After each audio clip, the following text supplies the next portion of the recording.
हमारा next question है, if a line is drawn parallel to one side of triangle to intersect the other two sides in distinct point, then prove that the other two sides are divided in the same ratio. देखिए students, ये हमारी theorem है जो कि हमारे chapter के starting में ही है, एनसीईआरटी बुक में भी ये गिवन है इसका प्रूफ। तो हम इसको कैसे करेंगे, देखिए ये बहुत इंपॉर्टेंट है, आ जाती है। इसको अटेम्प्ट कैसे करना है वो देखिए। सबसे पहले जब भी कभी थ्योरम आ जाए तो उसमें हमें लिखना है एक गिवन। क्या लिखना है? गिवन। सबसे पहले मैं आपको समझाता हूँ, ठीक है, कि इसमें क्या गिवन है। देखिए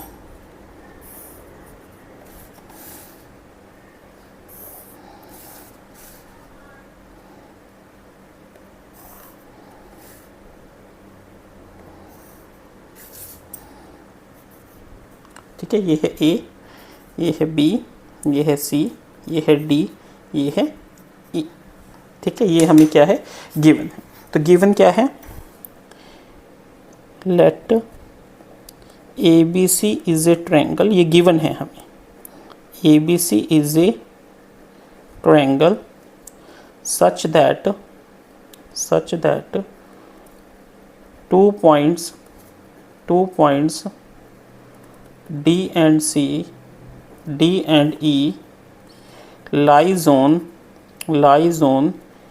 AB and AC respectively। ठीक है, कि दो पॉइंट्स क्या है? D और E लाई करते हैं AB और AC पे। DE is parallel to BC। ठीक है, चाहे आप ऐसे लिख ले, आप ये भी लिख सकते हैं that a line is drawn parallel to BC such that intersect AB at D and AC at E, कैसे भी लिख लीजिए। तो हमने क्या बता दिया कि ABC एक ट्रायंगल है, दो पॉइंट D हो रही AB पे और AC पे, और जो DE है वो क्या है? पैरेलल है किसके? BC के। ठीक है, अब हमने क्या करना है? टू प्रूव क्या करना है? हमने प्रूव करना है कि AD by DB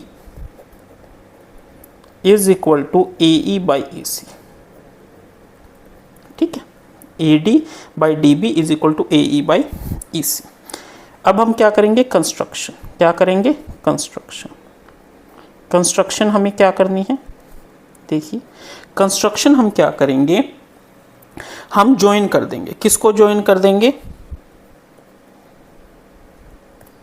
BE को एंड CD को।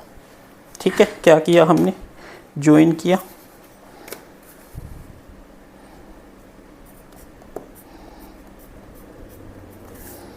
BE को और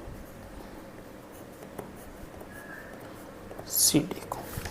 एक कंस्ट्रक्शन हो रहा है जो मैं अभी आपको करके दिखा रहा हूँ।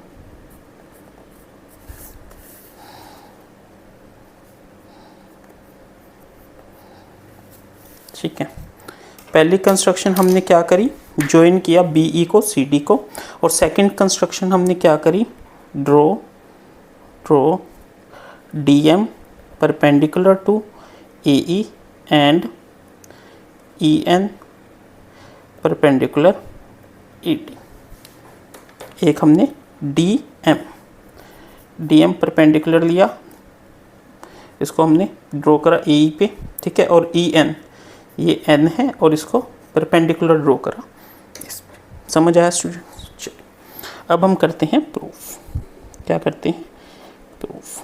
ठीक है, सबसे पहले ADE हमने क्या लिया? ADE। अब देखिए स्टूडेंट्स, जो हमारा ट्रायंगल ADE है उसमें अगर ये हमारा बेस है तो ये क्या हो गया? हाइट हो गया। ठीक है, तो कैसे करेंगे? In triangle ADE। ठीक है, ADE क्या होता है? Area of triangle. ADE is equal to half into base into height. ये हम 6th क्लास से पढ़ते आ रहे हैं। ठीक है, तो एरिया ऑफ ट्रायंगल ADE किसके इक्वल हो गया? हाफ। बेस किसको मान लिया हमने? AD को। ठीक है, और परपेंडिकुलर क्या हो गया हमारा? NE। समझ आया स्टूडेंट्स? सिमिलरली, ठीक है, और क्या हो सकता है हमारा? एरिया ऑफ ट्रायंगल ADE किसके इक्वल हो सकता है? Half into AE by DM। AE by D। समझ आया? ये बेस इंटू हाइट, चाहे हम इसको ऐसे निकाल ले चाहे हम ऐसे निकल ले, हमारा ट्रायंगल एरिया निकल जाएगा ट्रायंगल ADE का निकल जाएगा। चलिए कोई बात नहीं। अब देखिए क्या करना है।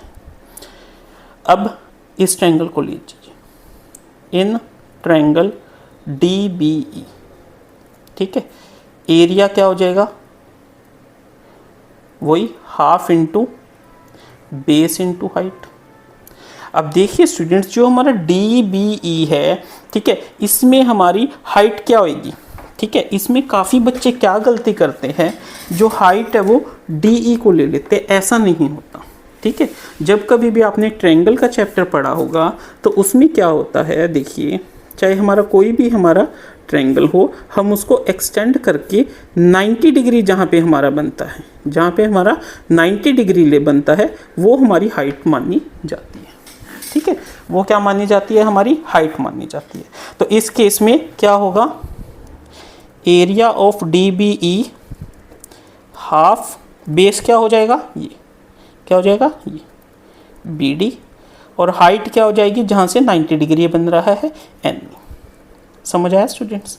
Similarly area of triangle DEC, DEC किसके इक्वल होगा, हाफ इंटू, इसमें बेस क्या हो जाएगा हमारा, CE, क्या हो जाएगा, CE, और हाइट क्या हो जाएगी, जहाँ तक इसको एक्सटेंड करा, और उसका 90 डिग्री वाली हाइट क्या है, DM।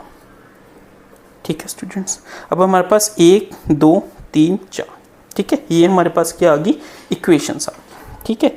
तो इसको लिख लीजिए, ये इक्वेशन 1, इक्वेशन 2, इक्वेशन 3, इक्वेशन 4, ठीक है। तो अब हम क्या करेंगे, डिवाइड इक्वेशन 1, ठीक है, हमें क्या निकालना है, AD और DB, तो AD और DB इसमें है, तो डिवाइड इक्वेशन 1 बाय इक्वेशन 3, तो क्या आ जाएगा, area of triangle ADE divided by area of triangle DBE, तो ये क्या आ जाएगा, half into AD into NE divided by half into BD into NE, ठीक है स्टूडेंट्स। हाफ से हाफ कट, NE से NE, that is AD by BD। इसको हमने दे दी इक्वेशन नंबर 5। समझ आया स्टूडेंट? अब हम क्या करेंगे, divide equation number 2 by equation number 4, तो क्या आ जाएगा, इक्वेशन नंबर 2 क्या है, triangle ADE divided bye DEC। ADE क्या है, half into AE by DM divided by half into CE by DM। Half से हाफ कैंसिल, DM से DM cancel, AE by CE, equation number 6। समझ आया students? ठीक है। अब इसके बाद मेरे पास स्पेस थोड़ा सा कम है, चलिए कोई ना।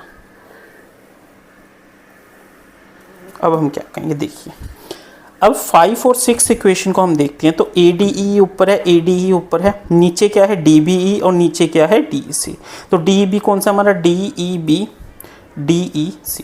अब देखिए स्टूडेंट्स, इन दोनों ट्रायंगलों में DE तो क्या है, सेम है ना, ठीक है, और BD हमारा क्या है, CE के, और DE हमारा BC के पैरेलल है, तो DB हमारा EC के इक्वल होगा। तो कैसे कहेंगे, देखिए, as DE is parallel to BC, therefore DB is equal to EC, ठीक है, और वी कैन से, और we say as triangle BDE and triangle CDE are on same base DE, therefore area of triangle DBE is equal to area of triangle DEC। ठीक है, put this in equation number 6। ठीक है। Equation number 6 में put करो तो क्या बन जाएगा, area of triangle A D E upon D E C की जगह मैंने क्या लिख दिया, area of triangle D B E is equal to A E by C E, और ये क्या बन गई हमारी इक्वेशन नंबर 7। समझ आया स्टूडेंट्स। उसके बाद हम क्या लिखेंगे, देखिए स्टूडेंट्स आपको अच्छे से लिखना है, मेरे पास थोड़ा सा स्पेस का प्रॉब्लम है क्योंकि मुझे एक पेज पे सॉल्व करना है, ठीक है। Now comparing equation number 5 and equation number 7, ठीक है।